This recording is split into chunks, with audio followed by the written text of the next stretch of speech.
Chers téléspectateurs, merci d'avoir choisi la télévision Isanganiro et bienvenue à ce journal en langue française dont voici d'abord les titres. Le niveau des eaux du lac Tanganyika a encore une fois monté depuis quelques jours. Cela inquiète les exploitants des espaces de loisirs et demande au gouvernement de voir comment il pourrait diminuer les impôts et taxes puisqu'ils enregistrent un manque à gagner énorme lié à peu d'affluence de clients à cause des inondations. La plupart des marchés construits par l'État dans les provinces du pays ne sont pas assurés. Les commerçants ne font pas non plus assurer leurs marchandises. Le constat a été fait par l'Agence de régulation et contrôle des assurances dans des descentes faites de 2021 à 2023. Vous aurez plus de détails dans ce journal.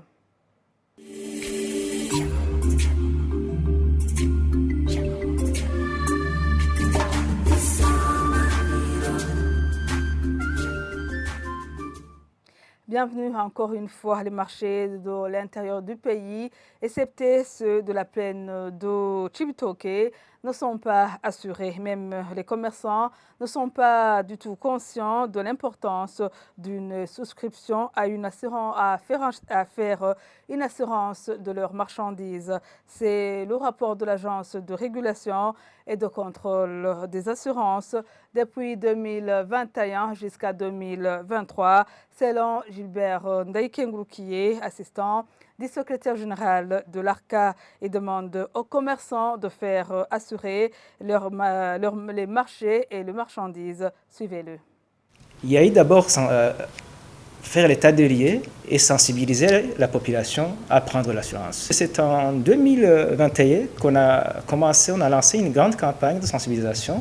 On a commencé par les administratifs, on a commencé par cette sensibilisation et on a mené un contrôle, une autre campagne de contrôle, de respect des assurances, notamment les assurances obligatoires. On a constaté en 2022, on a déjà contrôlé depuis 2022-2023, on a constaté que normalement les marchés gérés par les communes ne sont pas assurés. Ils ont pris note de ça et ils ont rassuré que dans leur planification, ils vont tenir compte de la souscription de l'assurance pour les marchés, pour protéger les marchés gérés par les communes.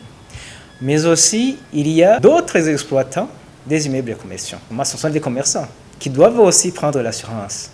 L'assurance, responsabilité civile d'exploitant des immeubles de commerciaux pour justement protéger ceux qui viennent acheter leurs marchandises. On a déjà visité plusieurs marchés de l'État, dans le sud, dans le centre, dans l'est, au nord. On a vu que vraiment c'est alarmant parce qu'il n'y a pas de marché qui a été assuré. Mais c'est promettant parce que les administratifs ont dit que dans leur planification, ils vont mettre ça, l'assurance. Nous leur disons tout d'abord de faire assurer les marchés de l'État.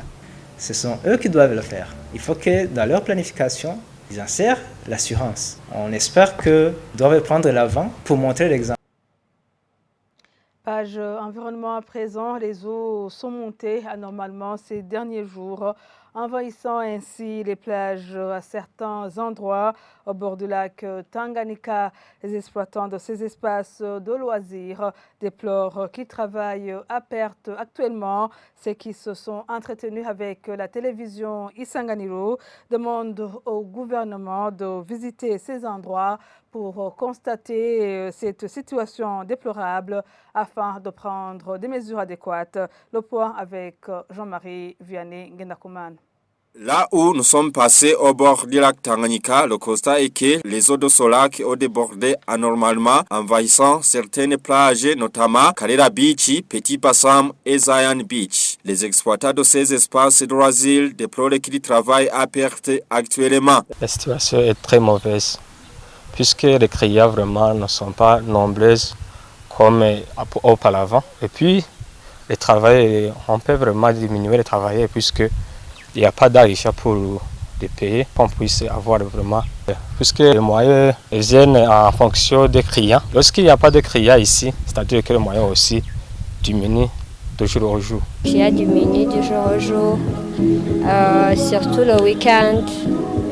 Il n'y a pas beaucoup de clients qui préfèrent là-bas au Petit Bassam.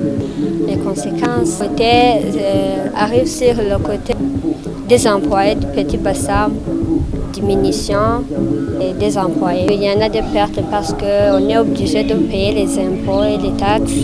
Si on est attaqué par les inondations, il y a beaucoup de conséquences. Par exemple, lorsqu'il y a des clients ne fréquentent plus les endroits, il y a la baisse le rendement baisse. Et s'il y a baisse de rendement, c'est que l'entreprise et la santé financière de l'entreprise devient fragile.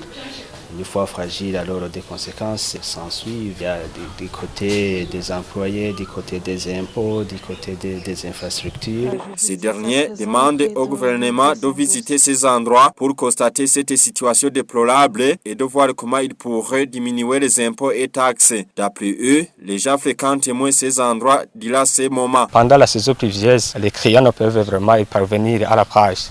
C'est pour cette raison que, si c'est possible, l'État peut diminuer vraiment les taxes en fonction de la saison. Ce que nous demandons aux autorités, c'est de nous accompagner pendant ces moments difficiles. Nous demandons à l'État de diminuer les taxes. Il demande en outre la sensibilisation envers la population environnante de ces places de loisirs pour qu'elle canalise les caniveaux dans le but de lutter contre certaines inondations. Ce que nous demandons au gouvernement et aux autorités administratives, c'est de nous accompagner pendant ces moments difficiles, en sensibilisant surtout les voisins, les habitants de Bujumbura, faire la propreté, boucher les caniveaux pour que pendant ces fortes pluies, les eaux soient bien canalisées vers les endroits où doivent se déverser. Ces montées des eaux du lac Tanganyika a commencé à se remarquer depuis le début du mois de janvier 2024, au moment où elle était habituelle les mois de mars et avril, selon les exploitants de ces espaces.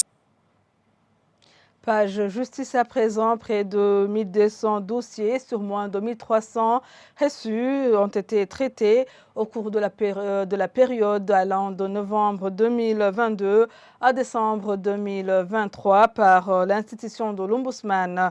Lors de la présentation du rapport annuel de cette institution à l'hémicycle de Kigobe, l'Ombudsman Aimé Laurentine Kanyana a indiqué que la majorité de ces dossiers sont des jugements de justice qui n'ont pas été mis en exécution ainsi que des litiges fonciers. Et il affirme que ces dossiers ont été transmis à la justice pour être clôturés. Le point avec Sheila Idambouna.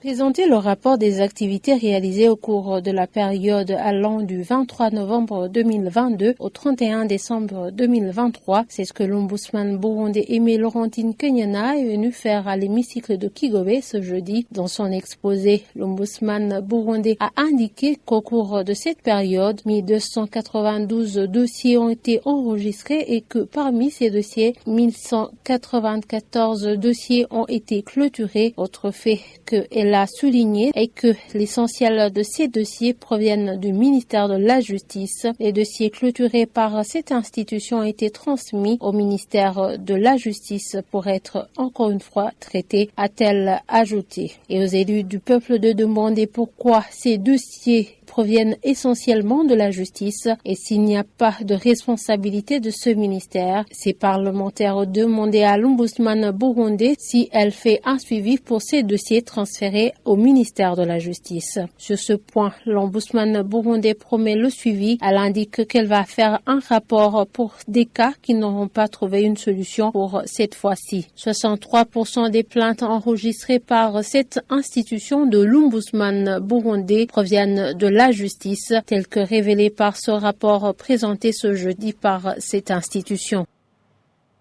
Page société, avant de mettre fin à ce journal, la route nationale numéro 16 s'effondre de nouveau au niveau de la colline Mulambi de la zone Buruhukiro en commune et province Rumongue. Les usagers de cette route craignent sa coupure et l'arrêt des échanges commerciaux entre Rumongue et Bururi. Ils demandent pour cela sa réhabilitation dans le meilleur délai.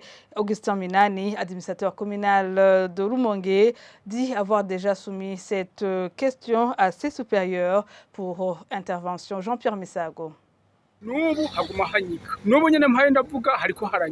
s'agit là de la route nationale numéro 16 reliant les chefs-lieux de province Rumongue et Bururi qui ne cesse de s'effondrer sur la colline Murambi entre les points kilométriques 10 et 11, et cela malgré plusieurs tentatives de réhabilitation de ce point critique par l'agence routière du Burundi. Les conducteurs de véhicules tirent la sonnette d'alarme en faveur de sa réhabilitation. Même son de cloche chez les habitants de cette colline qui redoutent déjà un arrêt des échanges commerciaux via cette route si celle-ci présentant déjà plusieurs nids de poules venaient à s'occuper des échanges dominés par des produits alimentaires. Ils demandent eux aussi sa réhabilitation avant qu'il ne soit tard. Célestin Kagoma, un des élus collinaires de Murambi, reconnaît plusieurs efforts de l'agence routière du Burundi dans la réhabilitation de ce point critique qui ne s'est pourtant pas stabilisé. Il demande encore une fois au pouvoir public d'intervenir dans cette situation hors de la portée des efforts de sa population. Contacté à propos, Augustin Minani, administrateur communal de Rumongue, dit avoir déjà saisi ses supérieurs afin que ce problème soit résolu. Et c'est par ici que nous mettons un point final à ce journal. Merci à vous tous de l'avoir suivi.